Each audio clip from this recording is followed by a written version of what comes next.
what has been happening in our world, especially in 2020, with a pandemic, shaky economy, human rights violations, and riots. What might be coming next, and why is it all happening? Leo Knighton Tallarico, a longtime professional astrologer, will show us the planetary movements behind all this transformation. Is it possible extraterrestrial beings are a part of all this? Sit back and enjoy the ride as Leo takes us on a journey into the cosmos, showing us humanity's movement into the age of Aquarius, which will unite us all, even in the face of our world's challenges. And now, Perspectives from the Sky with Leo.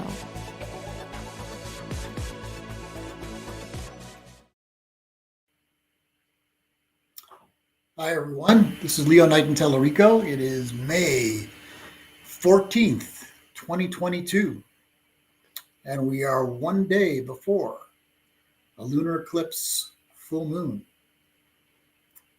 with the sun in Taurus and the moon in Scorpio. Square Saturn, we'll talk about that. So how are you all feeling? It's like, these planetary movements have been very difficult for many people. I've had some difficulties and some challenges myself too. Mercury is retrograde also. Went retrograde on the 10th. And will stay that way until June 3rd. So at times it almost feels like being in a twilight zone. Everything is different, but yet everything is the same. And that's the best way I can explain it for me.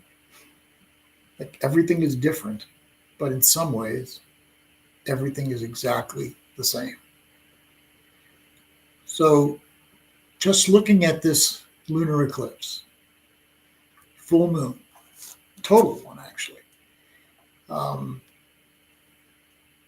tomorrow, we won't see it in North America and America unless East Coast people will see it. I'm in Sedona, Arizona. So we won't see it here. If you're in South America, I understand you'll get pretty good views of the total lunar eclipse also. Remember, all lunar eclipses are full moons. All solar eclipses are new moons. So when it's a new moon, two planets are together in the same place. Like 2 weeks ago, there was a solar eclipse new moon in Taurus, 10 plus degrees of Taurus. So the sun and the moon were both at 10 plus degrees of Taurus. Now we have a lunar eclipse full moon, and that means that the sun and moon are opposite each other. Again, new moon together, full moon opposite. So right now, or tomorrow exactly, the sun will be at 25 plus degrees of Taurus, and the moon will be 25 plus degrees of Scorpio. To add more complication to it, Saturn will be in Aquarius at almost 25 degrees of Aquarius. Now keep in mind that there are 4 fixed signs: Taurus, Leo, Scorpio, Aquarius. So we've got Taurus, Scorpio, and Aquarius covered. So that makes a triangle or a T-square. If we wanted a grand cross, there'd be a planet in Leo within those same approximate degrees. 23, 24, 25, 26, 27, 28 degrees of Leo. So it could still be formed close enough to have an effect on one another. So we don't have that. We have the T-square. So when you have a T-square, it's like you're being pulled in 3 different directions at the same time. Let's start with the full moon configuration. Sun in Taurus, moon in Scorpio. Taurus, fixed Earth, is like an immovable object. Those of you who have Taurus friends know that when they dig in, they've dug in. They're not moving from their position. Scorpio also is a fixed sign. So in some ways, it has a stubbornness too. Doesn't let go of hurt feelings or angry feelings very easily. It'll hang on to them. But in another way, it's like an irresistible force of intensity. So you got an immovable object, Sun and Taurus, and an irresistible force, Scorpio, opposite each other. Tug of war. Tug of war. Now you throw Saturn into the mix. And Saturn says to that full moon, to that opposition, it's not going anywhere. You can keep pulling back and forth all you want with each other, like you've been doing for God knows how long, minutes, hours, years, centuries, but it's not going to change. It's going to stay exactly the same. And that's what I meant earlier today. Even though everything seems to be changing, stock market, war, our personal lives, lots of changes,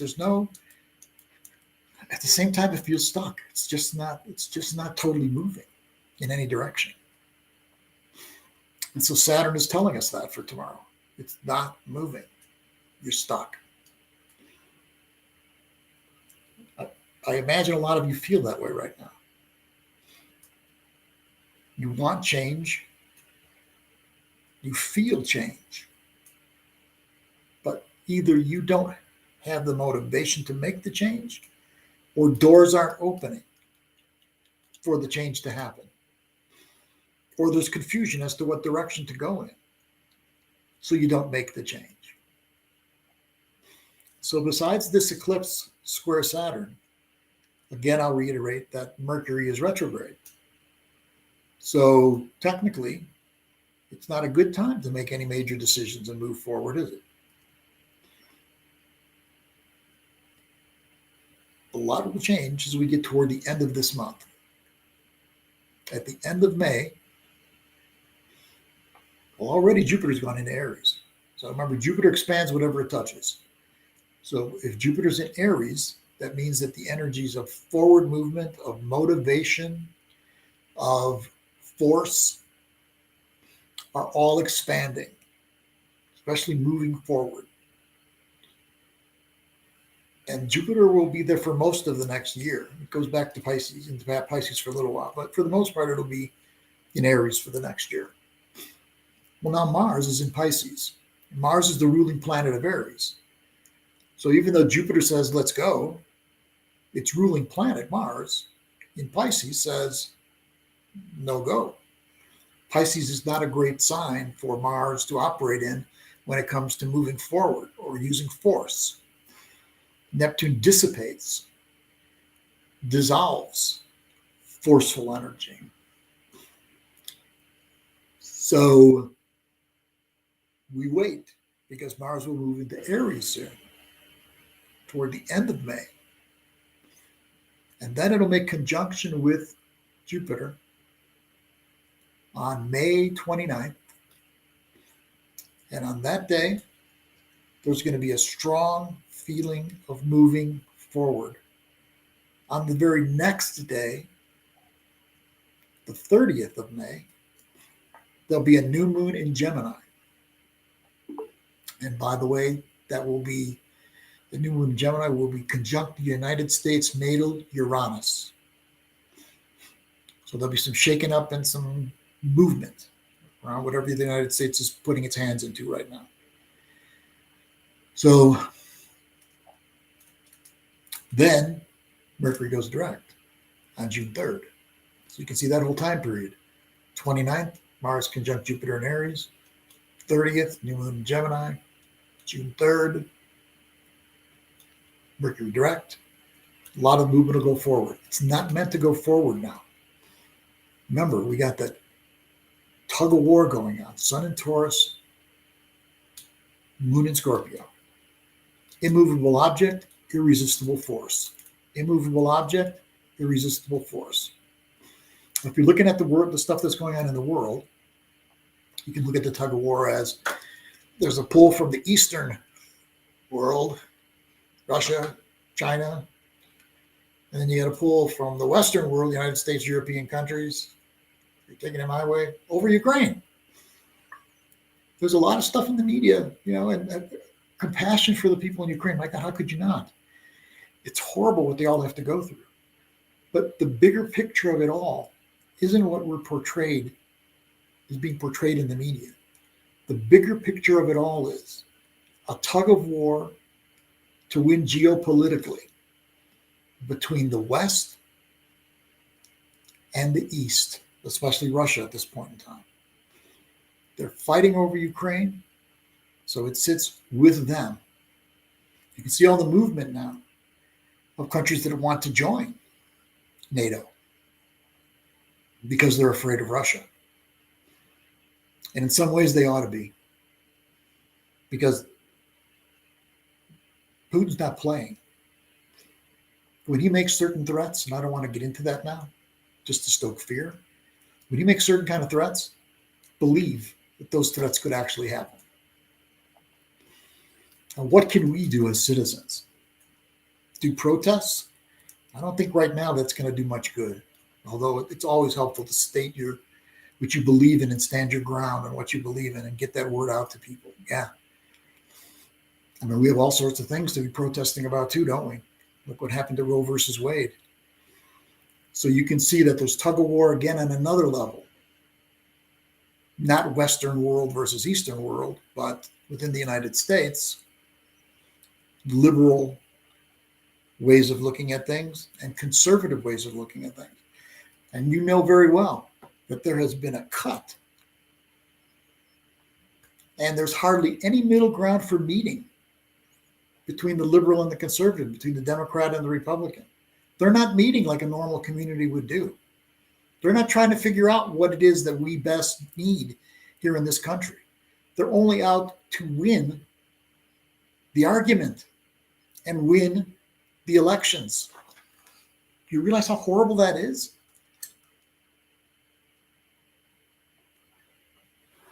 And that's all of them. Not just the Republicans, not just the Democrats. It's all of them. Both parties. This is why we're in so much trouble in this world. Because, and I do this all the time. I preach it. I believe in the yin yang symbol. I believe in the Taoism way of looking at a lot of life.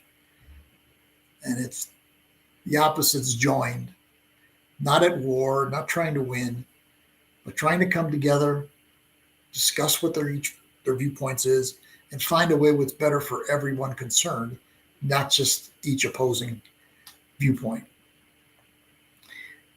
So we're a long way from that in the world and in our country, and unfortunately inside each one of us.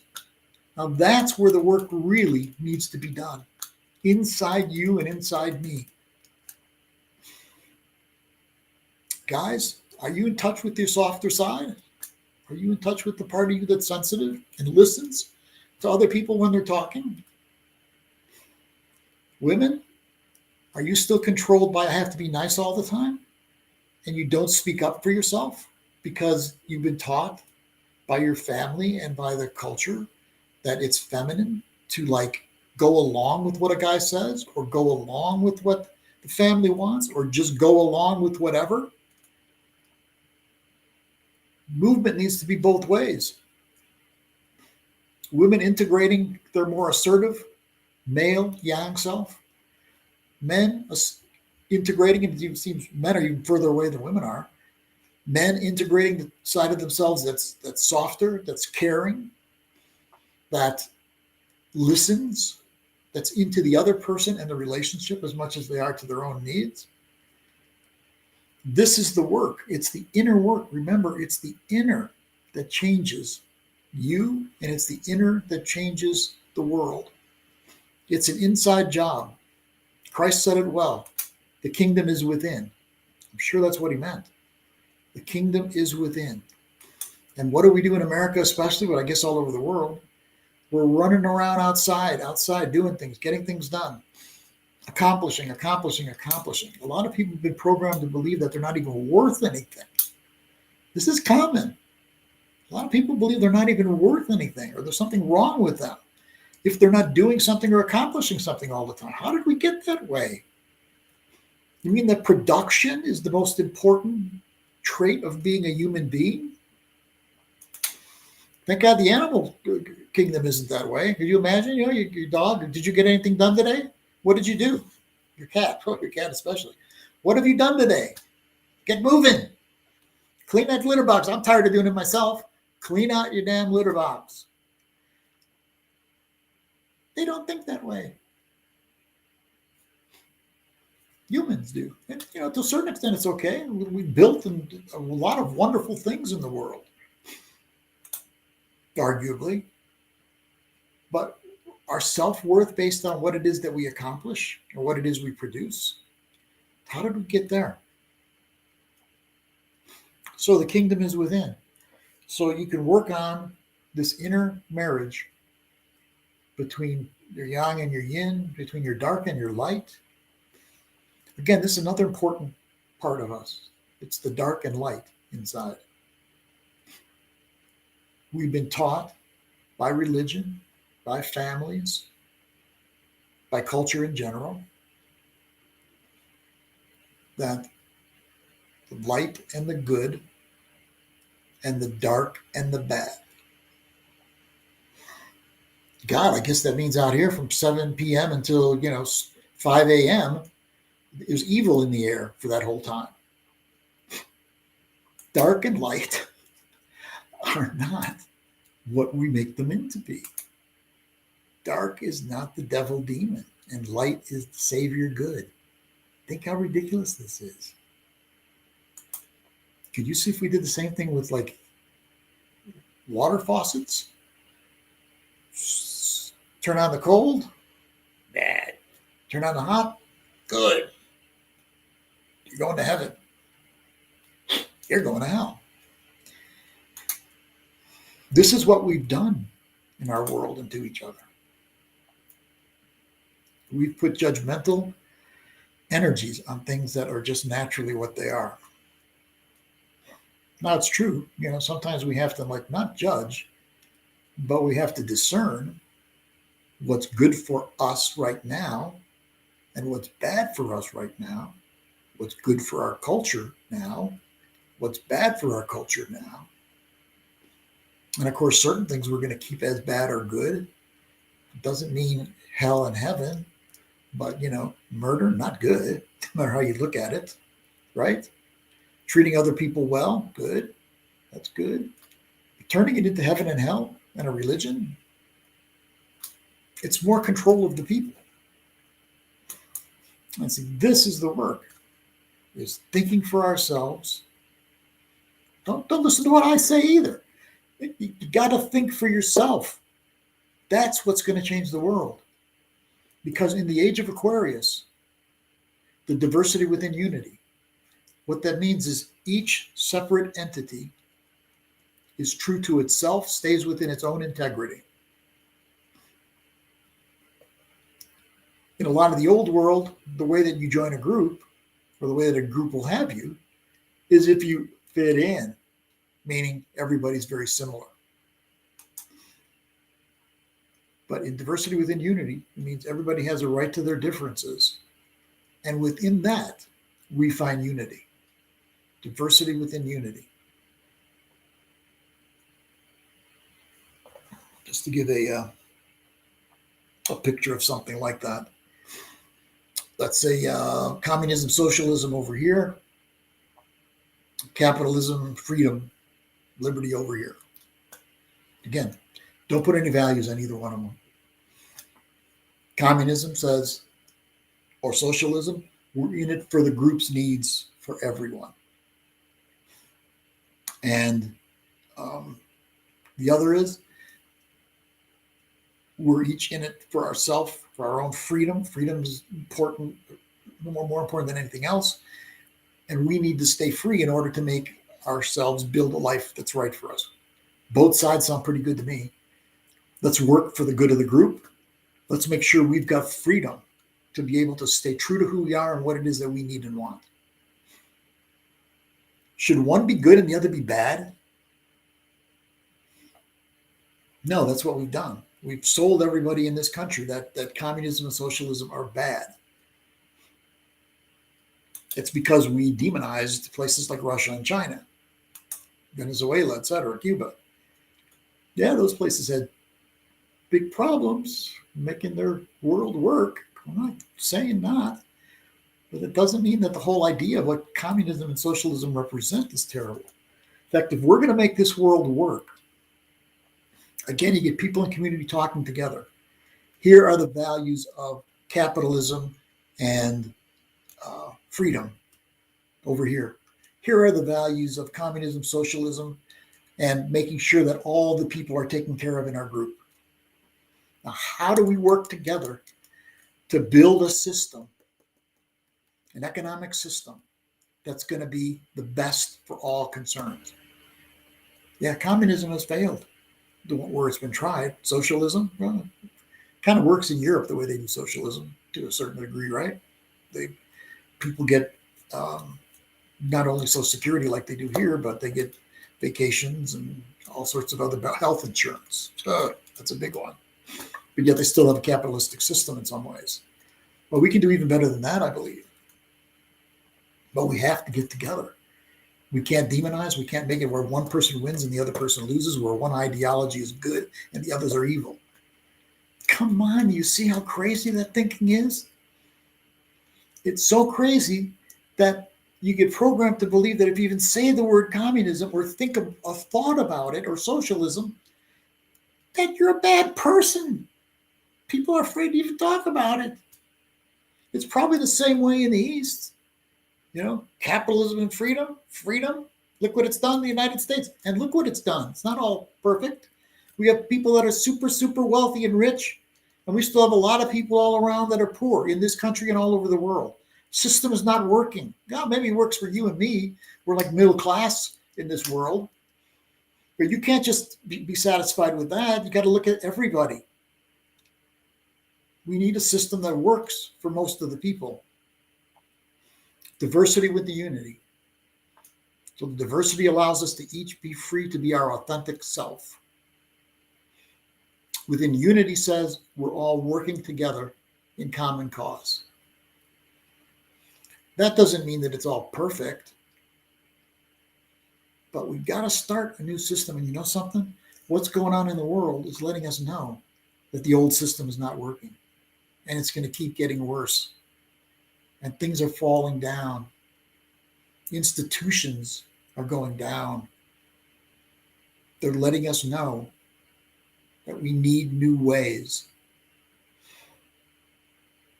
This tug of war that's going on in Ukraine, you know where it's leading.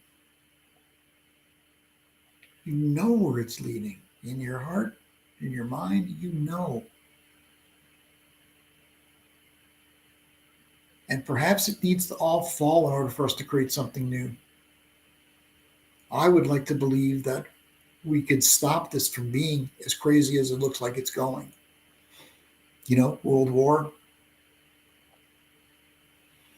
horrible weapons.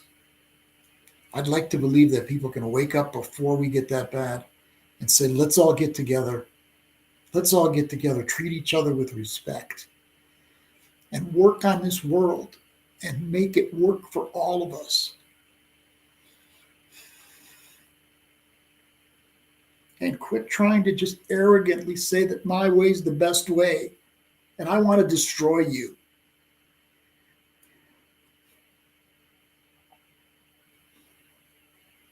We can do this. I'm just afraid it's not going to happen until we put ourselves in drastic situations.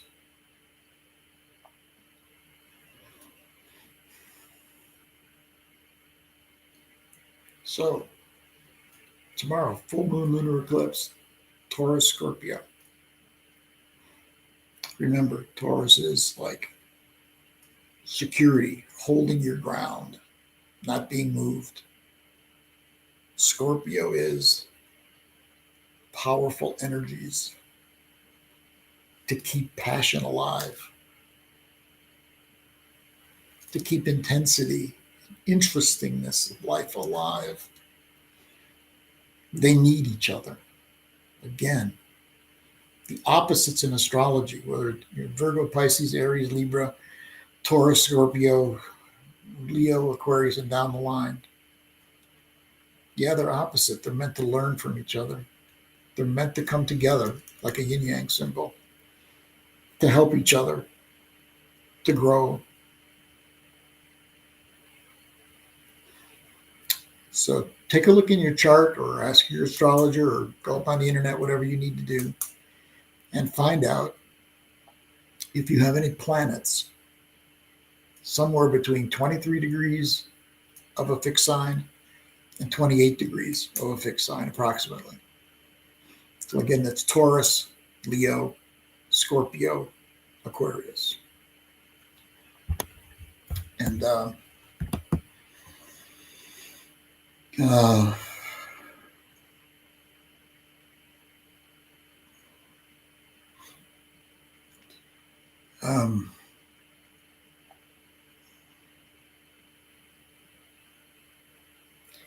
if you've got any planets in that range of fixed signs, you can work with that. Remember, this time period, more than anything else, when the eclipses hit, when Uranus, Neptune, and Pluto are in your chart, it's about transformation. It's about out of the old ways and into the new ways. Out of the old ways and into the new ways. This is what's going to change the world, especially if you're working inside first, inside yourself. And the first step to that is you don't automatically accept what the culture or your family has told you. You go inside and you think for yourself and you feel for yourself to know what's right and what's not right. It's this blind sheep acceptance that really messes our world up more than anything else. Because what we're moving toward is a we the people, of the people, by the people, for the people. The United States of America with its moon in Aquarius,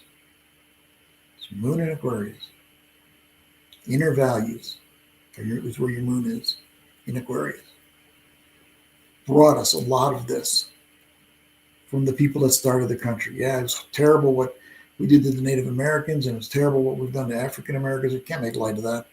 But that doesn't mean that everything is bad because of that. They somehow channeled some good stuff from higher places and put that into our documents. And so a lot of the Aquarius stuff, self-determination, diversity within unity, of the people, by the people, for the people, equality, liberation, all good stuff. And not just good stuff for us, but good stuff for the world. Good stuff for the world, everybody. We're going to bring on Deborah. I just see her over there on the side. Her bright, shiny self is getting ready. We're going to bring her on in just a few minutes, actually. And she's going to do a nice long meditation for us and give us some insight and information about the Wesak full moon, which is another part of what that full moon is tomorrow. It's the annual Wesak full moon. Deborah will tell you about well, I can tell you this part. A lot of people believe that was the time of the birth of Buddha happened during the Wesak full moon. So she'll educate us much more than just on that. So let me finish up today by saying in the Middle East,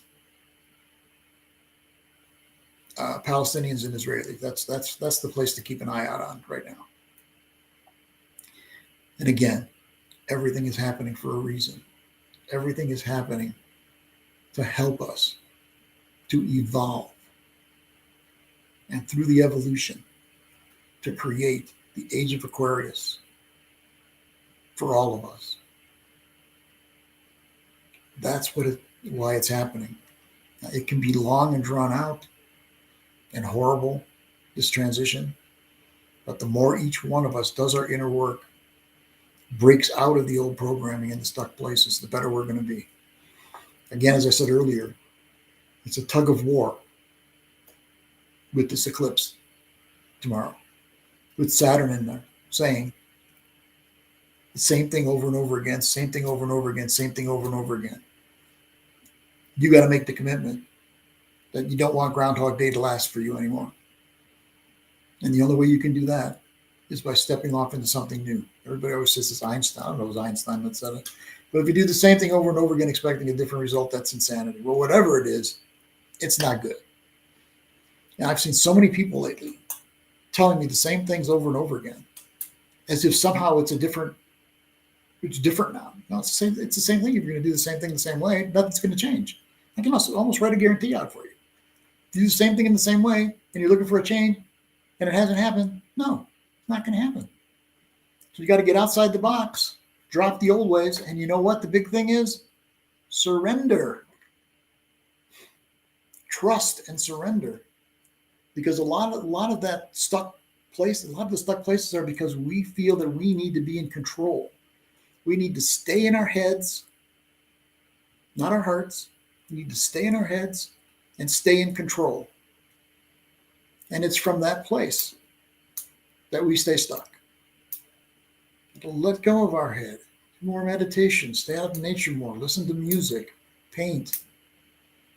Do the things that'll get you out of your head and into your heart so that you can creatively make change in your life from a place not of logic and linear thinking, from a place not from that figures best, I got it figured out, but from a place of that feels like the right thing to me, in my body, in my heart, in my soul. This feels right.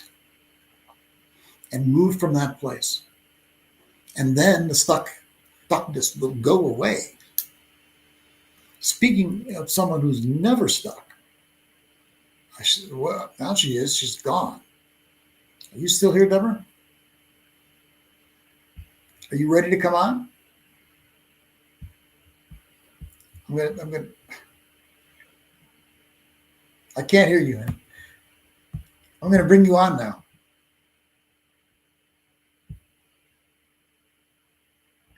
I'm going to bring you on. Can you see me? No, I can hear you pretty well. Hold on. Oh, now I can see you. Yay! Okay, good. Yay! Yay! Hey, everybody! So I got to hear most. I got to hear most of the show. Thank you so much, Leo. And you had your class today too. You had a class today that you were giving. I did have my class today, so I'm just coming off of that class, and so I guess I'll talk a little bit about my perspective on the full moon and the Wesak full moon, and we'll do a little meditation. And so this is a really powerful full moon. I just want to mention some other things. You may have talked about this, but it's been such a powerful portal of the eclipse between the new moon eclipse and now, and with Mercury being retrograde. I'm sure you've talked about that. And I think I heard you talk about that. And then Jupiter moving into Aries. I don't know if you got to talk about that. We did. Yeah. We did. Yeah. And just, it's this time for this new beginnings. It's a whole new 12-year cycle of Jupiter. So that's kind of exciting. And then with all the aspects to this full moon, it's so powerful. So not only do we have, a regular Scorpio full moon, which is, one of the most powerful full moons of the year, just that Scorpio being so, such an intense sign, emotional and intense. And then we also have the eclipse, which, the total lunar eclipse always brings up shadow stuff, things from the unconscious to be healed and looked at. And then it's a super moon, which means it's very close to the earth, almost the closest to the earth that it can be. And then also a blood moon, which means I don't know exactly what makes a blood moon. Maybe it's because it's closest to the earth, but, and the moon will appear larger. So all those things are really powerful. And what I've been experiencing as I'm leading up to this full moon is a need to go more inward than usual at a full moon. And I've been feeling needing to do a lot more meditation, connecting with the earth, being near the water as much as I can. And I've noticed. You've been doing that a lot too. Yes. And I've noticed old soul wounds, heart wounds coming up, because we're also in the cycle of Venus, the larger synodic cycle of Venus. We're in the heart chakra gateway. And so I've noticed a lot of issues, deeper soul emotional issues coming to the surface, which makes sense with it being a Scorpio full moon and in between these eclipses. So it's really a time for healing. I think of Scorpio as being, of all the signs, the most healing, because it goes to the depths of healing, the depths of the soul.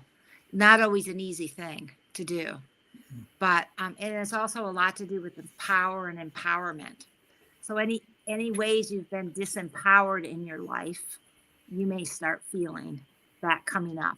I mean, that might come into your awareness. And I know you talked about that polarity between Taurus and Scorpio.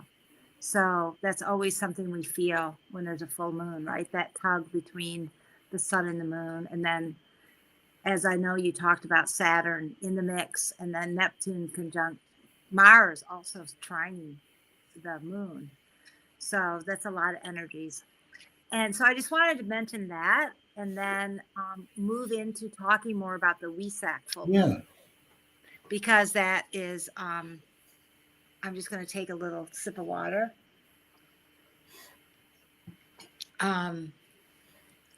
It is also considered the most auspicious full moon of the year, the Wesak full moon. In all my times, I've been honoring the full moon, the Wesak full moon. I don't remember a total full moon eclipse at the Wesak full moon before. Although, I mean, you might be able to figure that out, Leo, when the last time that was, because how long does it take the nodes of the moon to it's go about 19 through? years. It's about 19 years. Yeah, so I don't remember when that was. So this is like a super powerful, super powerful full moon. So the Wesak full moon is it's a festival. It's called the Wesak Festival, and it originated in the Wesak Valley of the Himalayan mountains. And it's considered the time. So this full moon is considered the time when the Buddha was born, attained enlightenment, and left earthly incarnation. And in the Wesak Valley, in the Himalayas, spiritual initiates, yogis, people on spiritual paths, they join there. And then also people all over the world join together at this full moon to honor this time. And the Divine University, which I've been connected with for many years, has a Wesak festival, meditations and ceremony. And so do many other people, actually, across our planet. They do ceremonies at this time. David Stone used to do Wesak full moon ceremonies and gatherings in Mount Shasta every year. He's no longer on the planet, but I think they still do them at Mount Shasta. So anyway, which is where we had a honeymoon, I may add. Yes. And it's such a powerful festival because it's what it is the time when the Buddha, the energy of Buddha, returns to the earth and floods the earth with light. And it's also the time when the cosmic Christ and other enlightened ones come to bless the earth and bless humanity. So it's really powerful to tune into this and to actually really receive the frequencies, and to do ceremony and lots of meditation. And I'll tell you, in the festival, they have, it spans over a week. And the 3 days leading up to the full moon, the Wesak full moon, is called the Days of Approach. And that's the time when, which is right now, where it is advised that you do a lot of meditation and really come into a peaceful place, connect with nature and start reflecting on the past year and your spiritual path and what things that maybe there's old contracts in your spiritual life, in your life in general that are ready to be let go of, so you can bring in, because it's considered a spiritual new year in this tradition. So, and then the night before the full moon is considered the most powerful night for dreams and dreaming. Tonight. So that would be tonight here. And so we would want to start, just become aware of your dreams tonight. Maybe do a dream prayer before you go to bed or something like that, to receive a dream that's going to give you information about, your new spiritual year, and just start receiving. And I always think of the night before the full moon to be the most powerful anyway of every full moon, because it's the waxing moon still, and it's building still in light. Because right after the full moon moment, it starts declining. And so more about the full moon, with the Wesak full moon. So it's a time when all these beings, the bodhisattvas, the Buddhas, the Taras, Kuan Yin, and all these enlightened ones, angels and archangels, focus their energy around the earth. And in the Wesak Valley, they actually, the Christ energy is also really strong, and they form a pentagram around the center altar. It's like the world soul. It's a Venus symbol. And they also have water with crystals and flowers to receive the blessings, that they then disperse the water at the end of the ceremony. So they have a whole ceremony in the Wesak Valley and in other people's meditations where you actually receive those blessings, those energies. Where exactly is the Wesak Valley? Oh, it's the Wesak Valley is in the Himalaya Mountains. Like near So even Nepal? What's that? Near Nepal, in that area? Yeah, I think so. Okay. I think it's in Tibet, actually. It's in Tibet. Yeah, it's in Tibet. And so that's where people gather. So even if you do a ceremony in your home, you can tune into this valley. And if you receive Spiritual Renaissance newsletter, or I actually put a photo of the Wesak Valley in there. Actually, I should tell people, if you haven't, actually our website's down right now, but if you wanted to receive our newsletter, you could go to my website and sign up for our newsletter, which is GaiaSophiaTempleOfTheHeart.com. We're going to have a brand new Spiritual Renaissance website soon, and then you'll be able to sign up. But if you wanted to sign up now, you could get that. Or if you wanted to get that particular image, you could just let me know. Can't they write to you at your email, Deb? Make it a little easier? Yes. So they could email me at Alelia, E-L-E-L-I-A, which is my spiritual name, E-L-E-L-I-A, Alelia, at Gaia Sophia Temple of the Heart. So I want to finish with the Wesak full moon and the festival and the ceremony. So what they do is they do the ceremony with this, this water, and everyone prays and opens their heart like a chalice to receive the blessings coming from the higher realms, from the Buddha, from all the enlightened beings, and from the cosmos. And you receive that into your heart, and then the water receives it too. And then that water is dispersed at the end of the ceremony to all the initiates. Everyone gets water to drink and to take with them, to take back to their homes, to take to bodies of water. So if you're at home and you want to do your own Wesak ceremony, you can get a bowl of water, and then take that water and offer it to the closest body of water near you, to give that to the earth, to a river, a creek, the ocean, whatever body of water is near you. You can drink that water too. You could put it out under the full moonlight, because this is also a powerful time to consecrate sacred objects, crystals, water, make sacred waters and things like that. So in this festival, so the day of the full moon is considered the most powerful. And then the days after the full moon are considered the days of distribution. And those are the days, so that at least 3 days after the full moon is a time when you disperse and dispense and give away the energies that you've received. You know, whatever light you've received, you give it out to the earth. And you also focus on, during those days after the full moon, you focus on your path of service and your path, especially for the new year ahead, the new spiritual year. What's your path of service? How do you want to be of service on the earth? So it's, as you can see, it's a very holy, sacred full moon eclipse, and eclipse to add to it. But every year there's the Wesak full festival at the Scorpio full moon every year. So today, it's not quite yet the full moon. And I don't know if Leo, if you talked about it, but you know, the eclipse lasts a few hours. The exact total eclipse lasts for about 85 minutes around the period of the full moon. And I don't know if you mentioned where it's visible. I did. Okay. Eastern part of the United States, South America. Yes. Yeah. So the eastern part of North and South, the eastern part of North and Central America. Right. And now where we live in Europe, you can see part of it, but not all of it. So like in Sedona, we'll be able to see part of it, but not the whole thing. I guess Right. South America is the place that sees the whole thing. That's right. And the lucky people on the East Coast, eastern part of Americas get to see it too. And it's a total eclipse.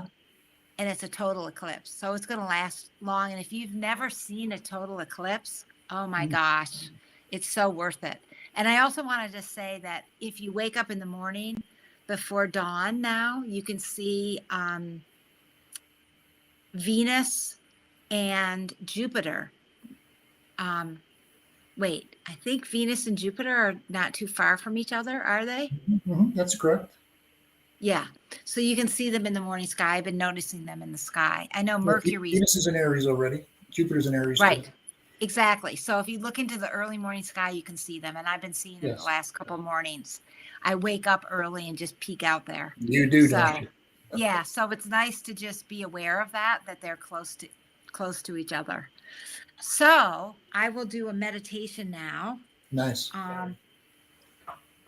And even though it's not the full moon, I'm going to bring us into that energy of the full moon as if it were even closer than it is to the full moon. Good. So let us just all close our eyes.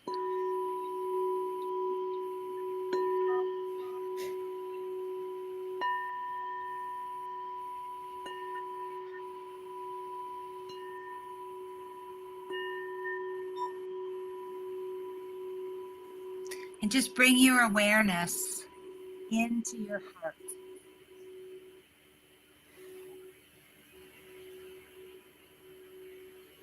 Into your heart temple. And just take a moment to breathe into your heart. You may even feel and sense the threefold flames of your heart within your heart chakra. The pink flame of divine love, the blue flame of divine will and power, and the golden flame of divine wisdom and light. And just take a moment to bathe yourself in your heart flames.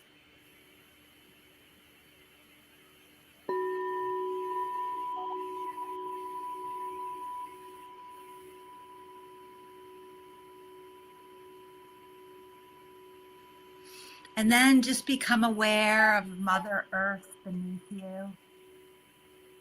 You may even want to tune into her heartbeat. Feeling your feet touching the ground, receiving her energy. And then becoming aware of the sky above you, And just imagine the full moon above you, above your head now. This powerful, super full moon, blood moon above your head.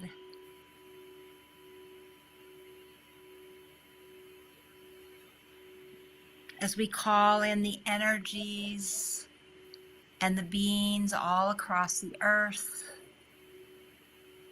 and in the Wesak Valley and the Himalayas and all over our planet that are gathering for this auspicious full moon and eclipse. And just feeling our community, our common unity with all these beings across our earth now.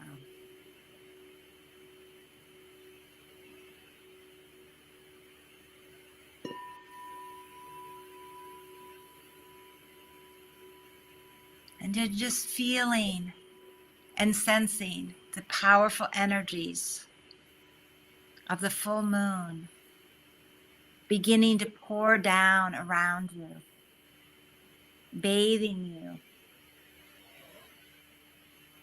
in this scarlet, orangey color of this special full moon.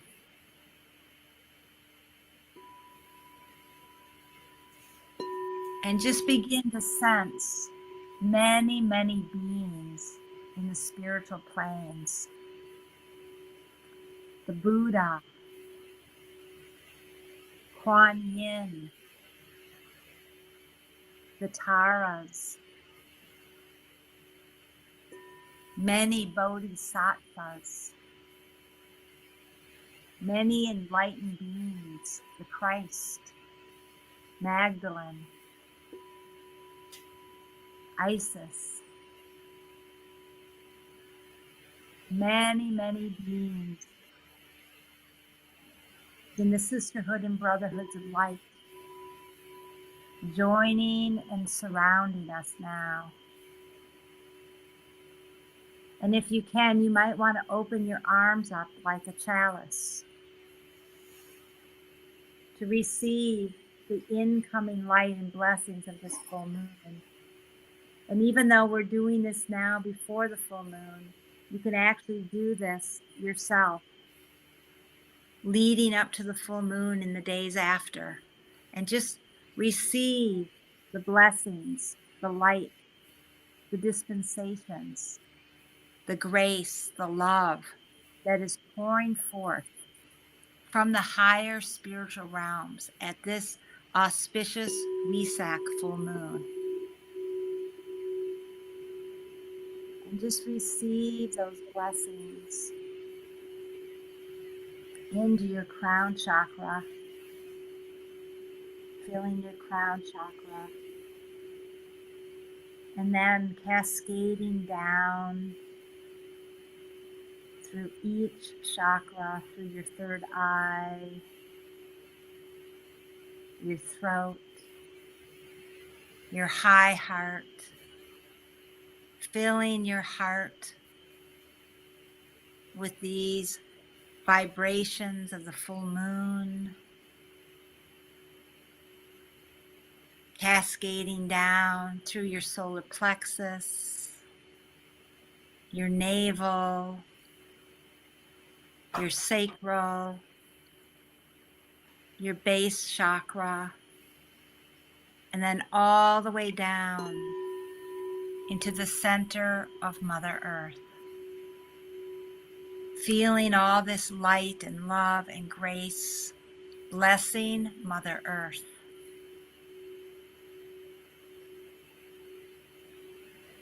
And just feel this energy, these blessings from the enlightened realms, filling every cell in your body.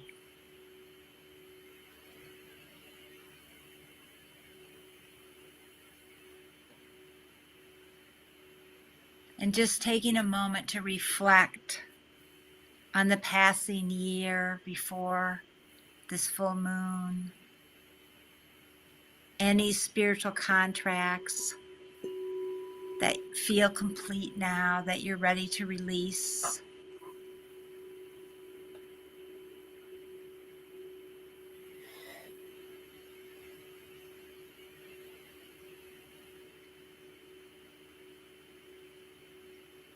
And just begin to reflect upon what are the new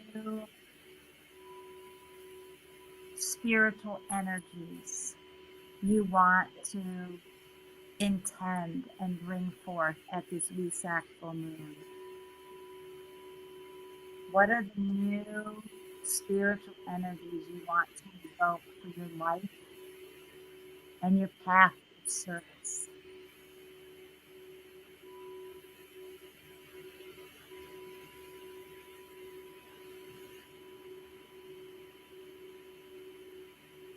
Just know that you can spend more time writing about this after this meditation and just really feeling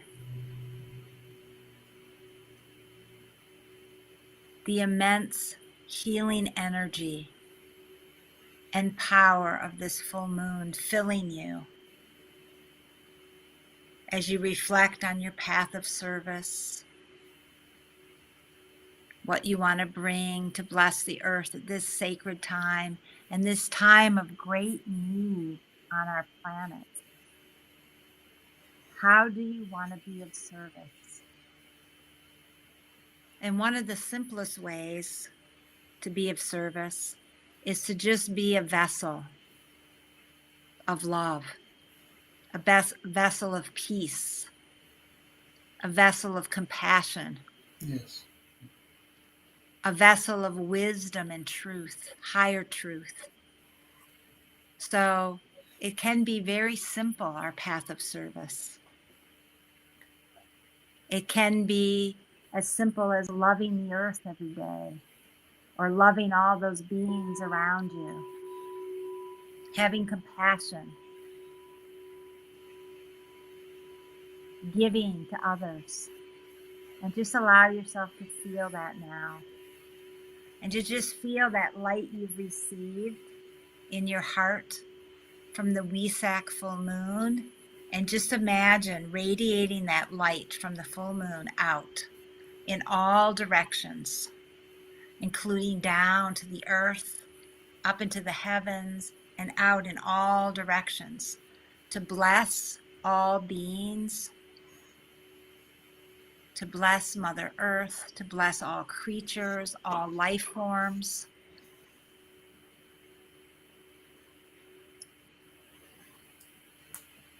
Thank you, Deb. Let me add. And then just remember to give thanks to all the enlightened ones, and remember to ground your energy, to put your hands to the earth so that you can stay as grounded as you can during this full moon and through this period of time, through the whole week, to really, get grounded and spend time in nature. Put your sacred objects out under the moon, make moon water. And Leo, what did you want to say? Well, I wanted to add that with the way things are right now, it's really important for all of us to know that we're all part of the same family. There are no enemies. These are all just other members of our family that we need to have empathy for and to bring into the circle of oneness. And we can do that now. It's so important. And you can do that inside yourself too. If you have parts of yourself that you hate, parts of yourself that you don't like very much, learn to love them, learn to be kind to them, and bring them into your inner family. And that's what helps us all over the earth. And I want to say that I want Deborah to give her information, but on mine, you can write Soulus, Soulus, at AOL.com to get more information, LeoKnightonTallarico.com to find out about the work that I do. For some reason, I forget about that all the time, Deb. Would you give people your information so they can get a hold of you? Yeah, and again, mine is Elelia, Elia, at GaiaSophiaTempleoftheHeart.com, and my website, is GaiaSophiaTempleOfTheHeart.com. And Spiritual Renaissance website will be up again soon. So Yes. thank you all so much. Happy full moon. May the blessings of the full moon be upon you. I think we're over our time. We'll see you in 2 weeks if anyone can still hear me. Yeah. We'll see you in Much 2 weeks love again. and many blessings. Bye, Take everyone. care, everybody. Bye. Bye. Thank you, honey. It's still going. It's still going. I gotta live get up us there. back. Okay. Yeah, I'll it's say still end live. stream. End stream.